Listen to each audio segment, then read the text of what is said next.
मजीद अचकज़ई साहब, दिन दिहाड़े सबने देखा, वीडियोस मौजूद हैं, सोशल मीडिया पर शोर मचा हुआ है कि एक ट्रैफिक सार्जेंट अताउल्लाह को उन्होंने दिन दिहाड़े कुचल दिया। वीडियो मुसलसल नज़र आ रही हैं और ये केस चलता रहा तकरीबन 3 साल और उसके बाद उनको बाइज्जत बरी कर दिया गया है और अदम सबूत यानी सबूत नहीं मिल सके। और ये अब अजीबो गरीब एक निज़ाम और मॉडल कोर्ट जिसके बारे में कहा गया कि जी मॉडल कोर्ट्स हैं, ये जल्दी इंसाफ फराहम करेंगी। अब असद खरल साहब, बाबर डोगर साहब, आप इन चीज़ों को बेहतर समझते हैं, आप तो असद खरल साहब बड़ी अदालतों में भी पेश होते रहते हैं। मुझे बताएं कि उनका बेटा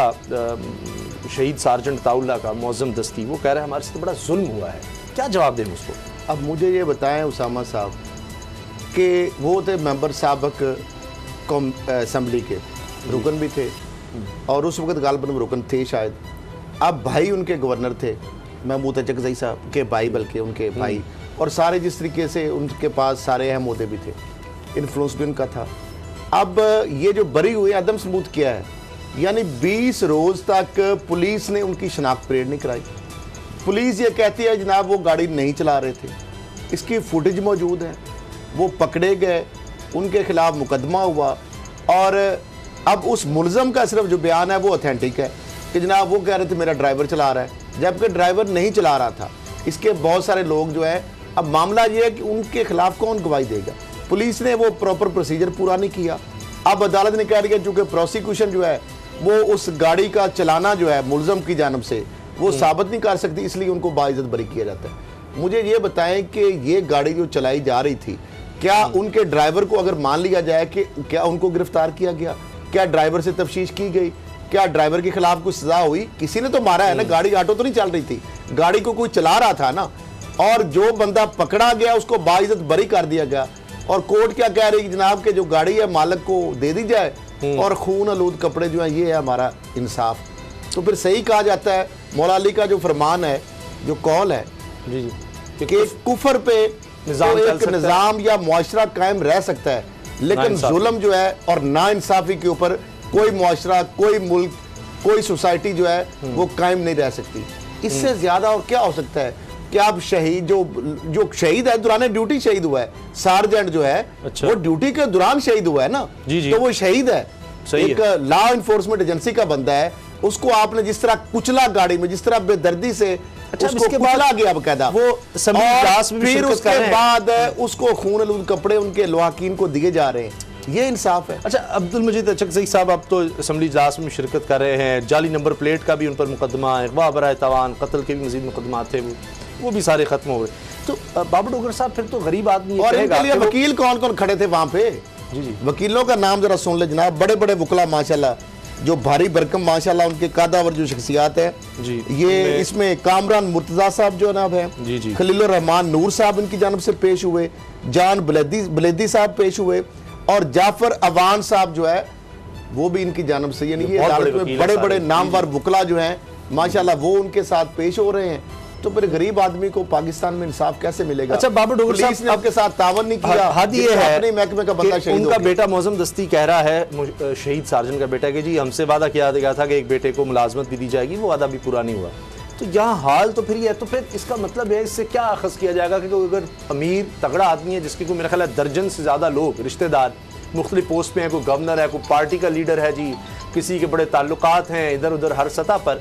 तो उससे फिर वही बेचारे, क्योंकि इन्होंने तो लिया नहीं कोई खून बहा कोई, क्योंकि वो पुलिस के एसपी पूछ रहे थे जी हम इस पर अपील में जाना चाह रहे हैं, तो मौज़म दस्ती ने कहा जी हमने तो कोई फैसला नहीं किया, हमें ऑफ़र थी इनकी तरफ से, मजीद अक्सर आपसे कहते जी पैसे ले लो और ये सारा कुछ नहीं किया। तो फिर गरीब आदमी सोचेगा, उसको ताने देंगे लोग कि भाई देखो तुम पैसे ही ले लेते, ऐसे ही तुमने बाप की कत्ल पर पीछे जा जाके अदालत भी जाते रहे, क्या हुआ? सरकारी वकील 5 दफ़ा आया, उसके बाद वो आए ही नहीं। तो मतलब इंतहाई अफसोसनाक है, इस पर जितना भी अफसोस किया जाए उतना कम है। मेरा मतलब है कि जितना खरल साहब ने कहा कि मौला अली का कॉल है कि कुफर का निज़ाम तो चल सकता है, जो है जुल्म का निज़ाम, नाइंसाफ़ी का निज़ाम नहीं चल सकता। तो सर उसामा साहब, पुलिस का महकमा है, अगर पुलिस का महकमा ही अपने बंदे के लिए नहीं खड़ा होता, अगर हुकूमत ही अपने मुलाजमीन के लिए खड़ी नहीं होती, तो फिर क्या किया जाए? अब पीटीआई की गवर्नमेंट है, तहरीक इंसाफ की हुकूमत है, इंसाफ की ये बात करते हैं और सबसे बड़ी नाइंसाफ़ी आपके सामने है। पूरी कौम ने देखा सीसीटीवी फुटेज मौजूद है। फुटेज के अंदर बड़ा क्लियरली नजर आ रहा है, जाली नंबर प्लेट है, ड्राइवर रंगे हाथों पकड़ा गया। ये ड्राइवर क्या, ये रंगे हाथों पकड़े गए, रंगे हाथों पकड़े गए। ड्राइव जो कर रहा है वो तो वही बंदा है सर, रंगे हाथों पकड़े गए, उसके बाद अरेस्ट हो गए और आज 3 साल के बाद कहा जा रहा है कि जी ये वो ड्राइविंग नहीं कर रहे थे। और ये है कि जी जो मुल्ज़िम शनाख्त परेड नहीं करवाएगी, शनाख्त परेड पुलिस ने क्यों नहीं करवाई? अभी पुलिस जो है वो उसको मुद्दई बन के लेके आगे कोर्ट में लेके जा रही है, तो वहाँ पर क्या इंसाफ होगा? वो पुलिस जो पहले इंसाफ नहीं कर सकी अपने बंदे के साथ, आगे क्या इंसाफ करेगी? मेरी तो अब इल्तिजा है, मेरी तो एक रिक्वेस्ट है कि सुप्रीम कोर्ट उसका सो मोटो ले। Supreme court chief justice of Pakistan जो है वो इसको देखें, वो इस केस का सो मोटो लें और इसकी प्रोसीडिंग करवाएं और दूध का दूध और पानी का पानी। मुझे याद आ रहा है इस तरह से उसामा साहब से मैं एक चीज कहूँगा, जब इस तरह से नाइंसाफी होती है कि जिसको 22 करोड़ आवाम देख रही है, उनके सामने एक बंदा जो है वो रौनक के साथ एक बंदे को रोनता है, मारता है, फिर अदालती निज़ाम का, पुलिस का, गवर्नमेंट का, हुकूमत का, स्टेट का, रियासत का, सबका मजाक उड़ाते हुए उसको इस तरह से बेल मिल जाती है, तो फिर तो बरी कर दिया, तो फिर इंसाफ का तो कत्ल हो गया ना उसामा साहब। मैं तो सिर्फ इतना कहूंगा कि सर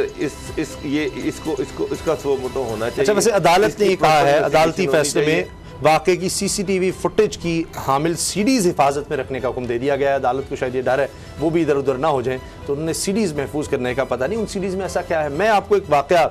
बता देता हूँ कि ये अभी रिसेंट हिस्ट्री का, कोई पुरानी दौर की बात नहीं कर रहा मैं, चंद साल पहले बरतानिया में हंगामे हुए और उसमें जो लोग मुलव्वस थे, सैकड़ों लोगों को अदालत क्या लगी, दिन रात अदालत लगी रही, दिन रात अदालत लगी और चंद दिन में एक को पकड़ के जनाब सजाएं दी कि आपने सरकारी इमलाक को नुकसान पहुंचाया है, मासूम लोगों को नुकसान पहुंचाया है, किस तरह वहाँ पर जाकर और लूट मार कर रहे थे। तो उसमें एक वाक़या बड़ा मशहूर ये हुआ कि एक लड़की आई और उसने कहा जी मैं तो बड़ी हाईली क्वालिफाइड हूँ और मैं अगर कोई जिस तरह PhD वगैरह वो कर रही हूँ, तो जज ने सिर्फ इतना कहा कि जी मोहतरमा ये वीडियो है, इसमें आप नज़र आ रही हैं, आप उस दंगे करने वालों में शामिल थी, ये वीडियो है, तो लिहाजा ये सज़ा, कोई गवाह नहीं, कोई ये शनाख्त परेड फलां हो रहा है जी, फलां हो रहा है जी, ये जी 3 साल उन्होंने चंद दिन में, मैं आपसे अर्ज कर रहा हूं, अभी आप निकाल कर दे, गूगल कर लें, चंद दिन में सैकड़ों लोगों को सजाएं दी, फिर उसके बाद से आज तक उस तरह नहीं हुआ। इस केस का जो रिजल्ट है ना, इस केस का फैसला जो है ना, सिर्फ उस सीसीटीवी फुटेज पे ही हो जाना चाहिए। खैर सब ये किस तो अंग्रेजों के चल रहा है, ये तो लगता है कि ये निजाम तो बसीदा हो गया। यानी जब बात कर रहे हैं अंग्रेजों का, आपने अभी मिसाल दी थी कि वो फुटेज पे उस पे फैसले करते हैं, सजाएं देते हैं, यहाँ पे फुटेज को महफूज कर लिया जाता है, कपड़े उनको खून आलूद दे दिए जाते हैं, मुलजम को बाइज्जत बरी कर दिया जाता है। वही निज़ाम है, वही चीज़ें हैं, लेकिन बात तो विल की है, बात तो इंसाफ की है। जब आप इस तरह के बासर ताकतवर मुलजमों के लिए जहाँ सरकारी वकील महकमे का पेश ना हो, जहाँ शनाख्त परेड करवाई ना जाए, तो ये सुप्रीम कोर्ट ऑफ पाकिस्तान को ये चीज़ें भी देखनी चाहिए कि बासर मुलजमान के केस किस तरह कमज़ोर बनाए जाते हैं, किस तरह इन्फ्लुएंस में, किस तरह फाल्टी इन्वेस्टिगेशन की जाती है, जिसका मकसद ही है जब इस तरह की आप इन्वेस्टिगेशन करेंगे, वकील सरकारी पेश नहीं होंगे, शनाख्त परेड आप कराएंगे नहीं, लूप होल आप रखेंगे, उस सीसीटीवी की फोरेंसिक आप नहीं कराएंगे,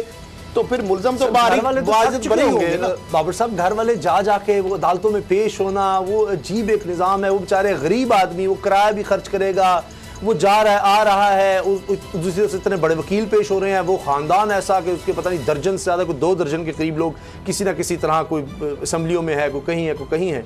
तो वो बेचारा क्या उम्मीद रखेगा। इतने हमने धक्के भी खाए, मैं तो पता नहीं क्या दिहाड़ियाँ भी या जो भी छोटा मोटा काम कर रहा हूँ, वहाँ भी नुकसान उठाया, आज जाके अदालत में तो मिला कुछ भी नहीं। तो इस पर यही बात जो बाबर डोगर साहब ने कही है कि आखिरी उम्मीद तो यही नज़र आती है कि chief justice of Pakistan notice लें तो तभी कुछ हो सके, क्योंकि 22 करोड़ आवाम ये देख कर परेशान है कि हो क्या गया है।